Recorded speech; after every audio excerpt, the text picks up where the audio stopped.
Hello guys, সবাইকে জানাই শুভ নববর্ষ। অনেক ঘোরাঘুরি করেছি এবছর নববর্ষে। কেমন ঘোরাঘুরি করলে তোমরা? আমাদের ভার্সিটি থেকে অনেক আয়োজন করা হয়েছিল, সাথে সারাটা দিন অনেক পারফরমেন্স হয়েছে, পাশাপাশি অনেকে স্টল দিয়েছে, অনেক মানুষের সমাগম হয়েছিল। তারপর আমরা যাচ্ছিলাম গেস হোয়াট, চন্দ্রিমা উদ্যানে, যেটা সংসদ ভবনের কাছাকাছি। আমরা আসলে একটু বিকেলের দিকে বের হয়েছিলাম, কারণ নববর্ষের পরের দিনই আমাদের এক্সাম ছিল, যেটার কারণে একটু পড়ালেখা করছিলাম আর কি দিনে, যদিও পড়ালেখা তেমন একটা হয় নাই। আর ঢাকার রাস্তায় এত জ্যাম থাকে, এই যে কি একটা অবস্থা। তাও 2 মিনিটের বেশি দাঁড়াতে হয় নাই, তা আমাদের সৌভাগ্য।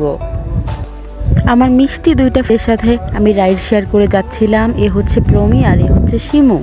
দুইজনেই অনেক কিউট এবং খুবই ভালো। পাশাপাশি আজকের ওই দিনের পরিবেশটাও ছিল খুবই সুন্দর। আমরা ফাইনালি পৌঁছে গেছিলাম সংসদ ভবনে। সেখানে অনেক মানুষের ভিড় ছিল, স্পেশালি চন্দ্রিমা উদ্যানেই সবাই আসে। এখানে কাপলদের সমাগম ঘটে, আর আমাদের মতো সিঙ্গেল মানুষেরা ওদের দেখতে যায় আর হাওয়া খাইতে যায়। আশেপাশের মানুষেরা তাকাইতেছিল, আমার কিছুটা আনকমফোর্টেবল লাগতেছিল যদিও, বাট ইটস ওকে। আবারও বলি, বড়ে বড়ে শহর মে এসে ছোটি ছোটি বাতে হতেই রেহতি হ্যায়, সো প্যারা নাই, চিল। সরকারের কাছে আমার একটাই অনুরোধ, এই চন্দ্রিমা উদ্যানে একটা টিকিটের ব্যবস্থা করলে মন্দ হয় না। মানে এত মানুষ, বাঙালিরা ফ্রিতে কিছু পাইলেই খালি ওগুলা নিয়ে কাড়াকাড়ি করা শুরু করে। তো চলুন এবার আমি আপনাদের সাথে আমার বাকি ফ্রেন্ডদের আলাপ করিয়ে দিই। এ হচ্ছে বৃষ্টি, যে অনেক বেশি ফ্রেন্ডলি, কিন্তু মাঝে মাঝে মাথার তারটা ছিঁড়ে যায়। এ হচ্ছে মনীষা, যে আমাদের আর্টিস্ট, সে আঁকাআঁকি করতে অনেক বেশি পছন্দ করে। এ হচ্ছে অর্পা, যে অনেক মায়াবী এবং মিশুক, একই সাথে অনেক ভালো গান গায়। এই হচ্ছে জয়া, যে একাধারে রান্নাও করতে পারে, আর্ট করে এবং সব কিছু গুছিয়ে রাখতে পছন্দ করে। এই হচ্ছে লম্বু প্রমি, যে অনেক লম্বা এবং সে অনেক মিশুক। আর ফাইনালি এ হচ্ছে আমি, যে কিচ্ছুই পারি না, খালি বসে বসে খাই আর ঘুমাই।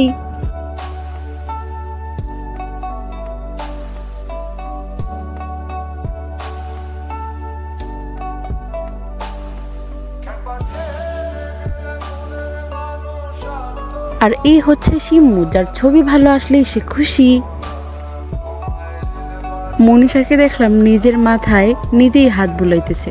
শখের বেটা দূরে থাকলে মানুষ কত কিছুই না করে।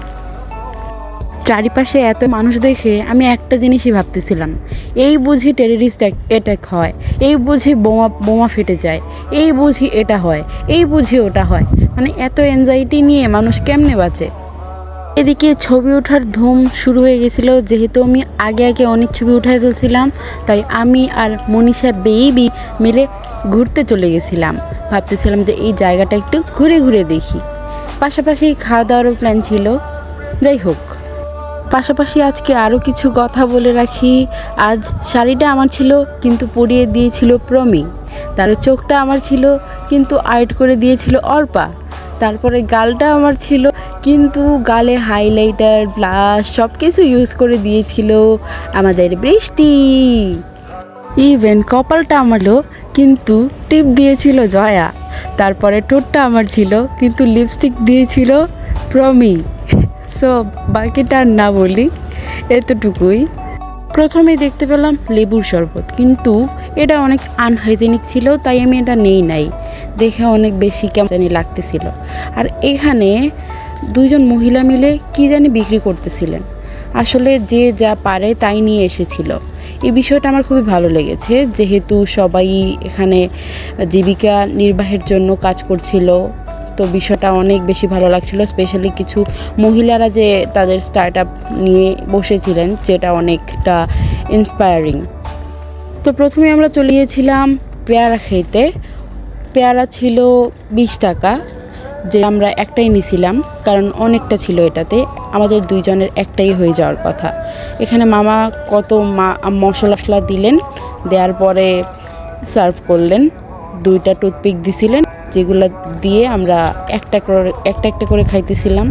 আর হ্যাঁ, অনেক বেশি মানুষ ছিল যেহেতু অনেক কিছুটা আনকমফোর্টেবল লাগছিল, বাট ইটস ওকে, কিছু তো করার নাই।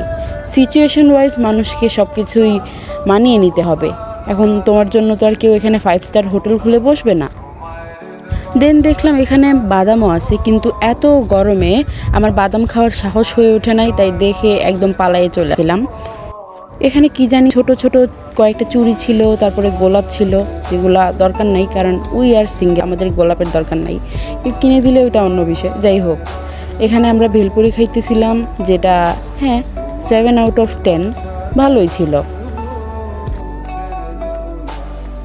তারপরে যখন টিস্যু আনতে গেলাম, তখন ও টিস্যু খুঁজতেছিল। মামা বলেন এটা টিস্যু, এটা কেমনে টিস্যু হয়? তখন বলেন উনি এটা বাংলা টিস্যু। আর আমরা হাসতে হাসতে ওইখানে একদম কুপোকাত। তারপর আমি দেখি পিচ্চি মেয়েটাকে তার বাবা মাথায় ফুলের তোড়াটা দিয়ে দিচ্ছিলেন। এটা আসলে দিয়ে বানায়, মামা এটাকে 50 টাকা বলছিলেন। বাট আমরা কেন কিনতে যাব?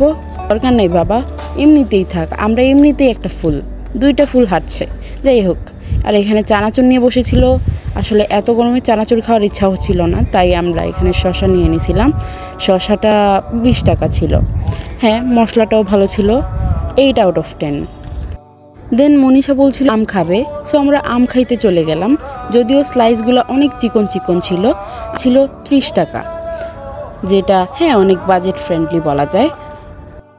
এটাকে দেব আমি 5 আউট অফ 10, কারণ মশলা সবই ঠিক ছিল, কিন্তু স্লাইসগুলো অনেক চিকন চিকন ছিল, যেটা টুথপিক দিয়ে ওঠানোই যাচ্ছিল না। খুবই পচা বিষয়টা, কারণ টুথপিক ছাড়া কিভাবে খাবা? যদি হাত দিয়ে খাই, টিস্যুও দিবে না, বাংলা টিস্যু যেগুলো দিয়ে চলে না ভাই। যাই হোক, যখন যেমন তখন তেমন।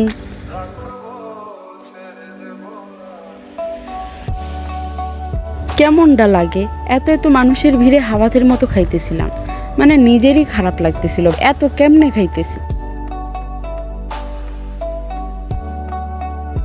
দেন আমরা চলে গিয়েছিলাম এখানে দেখার জন্য, বাট এগুলো ছিল সবই শোপিস, তেমন কোনো কাজের না। তাও টুকটাক দেখে চলে আসতেছিলাম, কারণ উনি ইন্সপায়ার ফিল যে হ্যাঁ ভালো ভালো। আমরা আসলে মানুষকে উদ্বুদ্ধ করতে পছন্দ করি, যার জন্য কিনি নাই, আমরা দেখে চলে আসছি। দেখেও তো একটা লাভ, তাই তো? What ever. তারপর এই ফুলগুলোর দিকে নজর গেল, যেগুলো অনেক সুন্দর ছিল, সামনে থেকে আরও বেশি সুন্দর লাগতেছিল। দেন ভাবলাম নিজেরাই তো এক একটা ফুল, কেন আর কিনবো? আর কেউ কিনে দেওয়ারও নাই। দেন আমরা গিয়েছিলাম আলুর ভিন্ন ফ্রাই খেতে, যেটা আমি অনেকবার রিলসে দেখছি, কিন্তু খাওয়া হয় নাই। এটা দেখার পরেই অনেকটা কিউরিয়াসিটি জাগলো যে কেমনে কি করে। আসার পরে দেখি বলতেছেন উনি 20 টাকা করে পিস, যেটা খুবই হাই মনে হয়েছে আমার কাছে, কারণ আলুর দামও এতটা না। যাই হোক, নিয়েছিলাম, কারণ ওনারা কষ্ট করে। আবারও বলি, আমরা ইন্সপায়ার করতে পছন্দ করি, দ্যাটস ওয়াই নিয়ে নিছি। অনেকটাই টাইম লাগছে, 6-7 মিনিটের মতো লাগছে, তার জন্য খুবই আনকমফোর্টেবল লাগতেছিল, কারণ অনেক মানুষ ছিল ওই জায়গায়, আর দাঁড়ায় থাকাটা খুবই অস্বস্তিকর। একই সাথে মানুষ লুক দিয়ে দিয়ে যাচ্ছিল, যেটা খুবই বাজে এবং খুবই বাজে সিচুয়েশন। ফাইনালি আমাদের আলু ফ্রাই রেডি, যেটা হ্যাঁ ভালোই ছিল। 7 আউট অফ 10, অনেকটাই দিয়ে দিছি, কম দিলেও হইতো। মনীষার কাছে তেমন একটা ভালো লাগে নাই, কারণ ও আগেও ট্রাই করছিল, যেটা ছিল অনেক মজা, কিন্তু এটা তুলনামূলকভাবে কম মজা। যাই হোক, খাওয়া হইলেই হইলো, বাকিটা ম্যাটার করে না। চলুন। দেন আমরা ট্রাই করেছিলাম আখের রস, যে 1 গ্লাসেরটাই হাফ হাফ করে দিছিলেন, যেটা নিছে 20 টাকা। এটা ছিল 10 আউট অফ 10, অনেক বেশি ভালো লেগেছে। সামনে উড়োজাহাজটা দেখলাম, যেটা দিয়ে আমি আকাশে ওড়ার পরি করছিলাম, কিন্তু যেহেতু এটা বিধ্বস্ত, সেহেতু আমার আর স্বপ্ন পূরণ হলো না। ফাইনালি আমরা ভার্সিটিতে ফিরে যাচ্ছিলাম। মামা নিয়েছিলেন 40 টাকা। আমরা একদম ওইখান থেকেই, মানে বিজয় সরণির ওইখান থেকেই আমরা ভার্সিটিতে একদম ভেতরে অপরাজিতা হলের সামনে এসেছিল। সো হ্যাঁ, তুলনামূলক আমার কাছে মনে হয়েছে কস্ট ফ্রেন্ডলি। দেন মনীষা নেমে যাচ্ছিল, আর আমি শেষে ভাবলাম এই জায়গাটায় আবার আসা যাক, কী অবস্থা। এসে দেখি ওমা শল তো প্রায় শেষের দিকে। আসলে বিকেলের দিকে মানুষ এমনিতেই ঘুরতে বের হয়েছিল, তাই আর স্টল দেয় নাই হয়তো। দেন আমি খাবার নিয়ে এসে গিয়েছিলাম এখানে, সাথে একটা লিচি নিয়েছিলাম ফ্লেভারওয়ালা। অনেক বিধ্বস্ত লাগে, কিচ্ছু ভালো লাগতেছে না, জাস্ট রুমে যাওয়ার ইচ্ছা করতেছে। ফাইনালি আমি টাটা বিদায় নিয়ে নিচ্ছি আপনাদের কাছ থেকে। নেক্সট ব্লগ দেখার জন্য ওয়েট করুন। Tata, bye bye. আর অবশ্যই ভিডিওটি ভালো লাগলে like, comment and share please.